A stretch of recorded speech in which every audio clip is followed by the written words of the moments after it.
Good morning students, today we will study English में हम previous class में पढ़ रहे थे the throne of the judgment ये चैप्टर। आज the throne of the judgment ये चैप्टर में हमने देखा कि द शेफर्ड बॉय, वो जो शेफर्ड बॉय था वो एक थ्रोन पे बैठ के वहाँ पर किसी को अगर कुछ भी प्रॉब्लम हो जाता तो उन्हें सॉल्यूशन देता था और इससे कोई भी मिस्टेक नहीं होती थी। यहाँ तक हमने देखा, ठीक है। After some time king Bhoj heard about the boy, he told his courtiers the shepherd boy sit on the mount and solve the problem. कुछ वक्त बाद राजा भोज को पता चला कि एक शेफर्ड बॉय वहाँ पे बैठता है, तो उन्होंने अपने सिपाहियों को कहा कि वो वहाँ पर एक लड़का बैठता है। I think king Vikramaditya throne must be buried under that mount. तो उन्होंने कहा, राजा भोज ने कहा कि वही किंग विक्रमादित्य का थ्रोन होगा। That is why the boy does not make any mistake, इसीलिए वह लड़का कुछ भी मिस्टेक नहीं कर रहा है। The next day king Bhoj sent his men to dig up the mount. तो दूसरे ही दिन राजा भोज ने अपने आदमियों को भेज के वह थ्रोन लाने के लिए कहा। They dug the ground and discovered the treasure. उन्होंने जब वहाँ पे खोदा तो उन्हें वहाँ एक समथिंग वैल्यूएबल चीज़ मिली। ट्रेजर मतलब क्या है? वैल्यूएबल चीज़। द ब्यूटीफुल मार्बल्स थ्रोन, वहाँ पे एक ब्यूटीफुल मार्बल का वहाँ पे थ्रोन उन्हें मिला। 32 stone angels with wings spread out carried the throne on their shoulders. The workmen dug up carefully and carried it on the palace. Workman ने उसे माउंट को अच्छी तरीके से पैक करके पैलेस में लाया। Was happily and excited, what a beautiful throne. I shall sit on it, pass a judgment and never make a mistake, he thought happily. तो राजा भोज ने सोचा कि वाह कितनी अच्छी बात है, अभी मैं इस पे बैठ के कोई भी डिसीजन लिया करूँगा और मुझसे कोई भी मिस्टेक नहीं होगी, यह सोचकर वह आनंदित हो गया। King Bhoj fasted and prayed for 3 days। On the 4th day he was ready to sit on the throne. King Bhoj ने प्रार्थना की 3 दिनों तक और चौथे दिन वो वहाँ पर थ्रोन पर बैठने के लिए चल पड़ा। When he touched it, one of the angel came alive and said, "O king, stop." जब भी उसने वहाँ पे टच भी किया तो वहाँ से एक एंजल आई और उसने कहा, "ओ किंग, स्टॉप." राजा थोड़ा रुक जाओ। Do you think you are worthy to sit king Vikramaditya throne of judgment? क्या तुम्हें लगता है कि तुम विक्रमादित्य के थ्रोन ऑफ जजमेंट पर बैठ सकते हो? यह सवाल उस एंजल ने उस राजा को पूछा। Have you never wanted to rule over the kingdoms? आप किंगडम में, राज्य दरबार में कोई भी रूल लगाते हो या नहीं लगाते हो? तभी राजा ने कहा कि हाँ मैं लगाता हूँ, और आंसर दिया, no I am not worthy, मैं उस लायक नहीं हूँ। वर्थी मतलब deserving. Fast and pray for 3 days, then said the angel and flew away. 90 days passed। ऐसे ही 90 days गुजर गए। Like until only 1 angel was left. और वहाँ पे सिर्फ एक एंजल बच गई। ऐसे कितनी एंजल्स थी हमारे पास? 32 स्टोन एंजल्स थी। ऐसे एक स्टोन एंजल्स चली गई, लेकिन अभी कितनी बची है? सिर्फ एक ही बची है। The king through would allow him to sit on the throne, but the angel asked him, "O king, your heart pure like the heart of a shepherd boy who sat on the mount." उसने पूछा कि तुम्हारा heart उतना pure है जितना उस shepherd boy का pure है।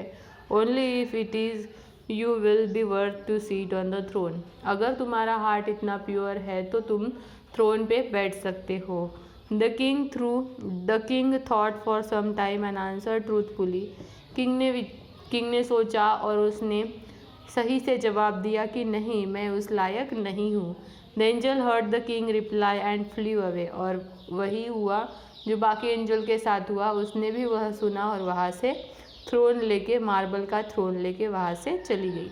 तो ये थी the throne of the judgment, ये चैप्टर की कहानी। तो ठीक है, यहाँ पर हमारा ये चैप्टर ख़त्म हो जाता है। आगे हम देखेंगे इसके क्वेश्चन एंड आंसर।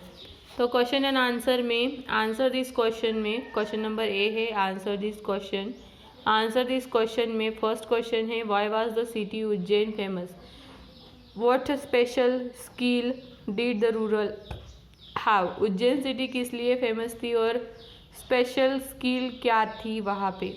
तो उज्जैन सिटी किस लिए फेमस थी, वो वन ऑफ द सिटी थी, विक्रमादित्य राजा की वह राजधानी थी, इसलिए वह फेमस थी और वहाँ पे जजमेंट का स्किल बहुत अच्छी तरीके से वो राजा को आता था। What happen on the day shepherd boy sat on the mount. Shepherd boy जब वहाँ पे बैठा तो वहाँ पे दो लड़के अपनी शिकायत लेके आ गए और शेफर्ड बॉय ने विदाउट एनी मिस्टेक उन्हें सॉल्यूशन दिया। Why did the king Bhoj send him men to dig up the mount. क्योंकि राजा भोज को लगा कि वह वहाँ पे बैठ के अपनी कुछ डिसीजन लेगा। How did the throne of the king Vikramaditya look. It's like वहाँ पे थ्रोन ऑफ द किंग कैसे लगता था, वहाँ पे 32 एंजल्स का तो स्टोन्स थे। तो स्टूडेंट्स मैं आपको ये ओवरऑल ये बता रही हूँ आपको क्वेश्चन आंसर कैसे करने हैं, ये सभी हमने चैप्टर में पढ़े हैं। तो आपको चैप्टर से देख के उसका प्रॉपर आंसर यहाँ पर लिखना है, ठीक है। What happen when king Bhoj was about to sit on the throne. तभी वहाँ से एक एंजल निकली और उसने कहा कि स्टॉप किंग, क्या तुम इस लायक हो कि तुम इस पर थ्रोन पर बैठ सको। यह सवाल उसने किंग से पूछा। Why was king unable to sit on the throne, because उसका हार्ट अच्छा नहीं था, वो किंगडम के लिए अच्छा नहीं था। से how you know that. King Vikramaditya was a clever king. Yes, it was a clever king. He is a clever king.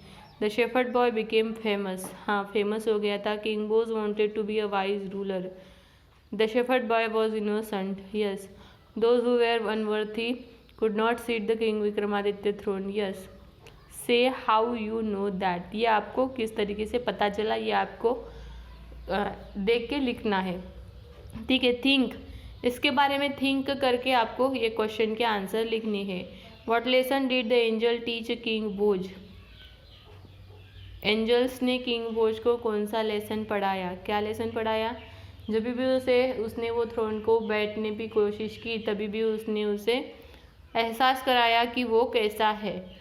In what way was a king Bhoj different from a king Vikramaditya discuss. King Vikramaditya कैसा था और king भोज कैसे था, इनका description कैसे करेंगे। Starting के ही chapter के किंग विक्रमादित्य का हमें डिस्क्रिप्शन दिया है और नेक्स्ट हम देखेंगे तो किंग भोज का डिस्क्रिप्शन दिया है। तो इस तरीके से आपको होमवर्क में ये क्वेश्चन एंड आंसर, आज के होमवर्क में क्वेश्चन एंड आंसर सॉल्व करने हैं, ठीक है। अगर हम देखेंगे ग्रामर के क्वेश्चंस, तो ग्रामर के क्वेश्चंस में आपको कुछ क्वेश्चंस दिए हैं, कुछ एग्जाम्पल्स दिए हैं जिन्हें आपको रीड करना है, ठीक है। ग्रामर के क्वेश्चंस आप रीड कर लेना।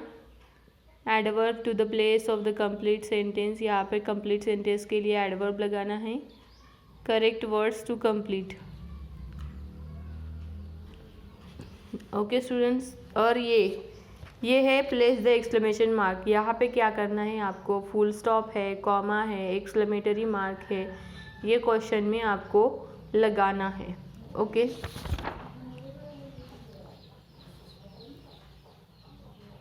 The boy who never told a lie.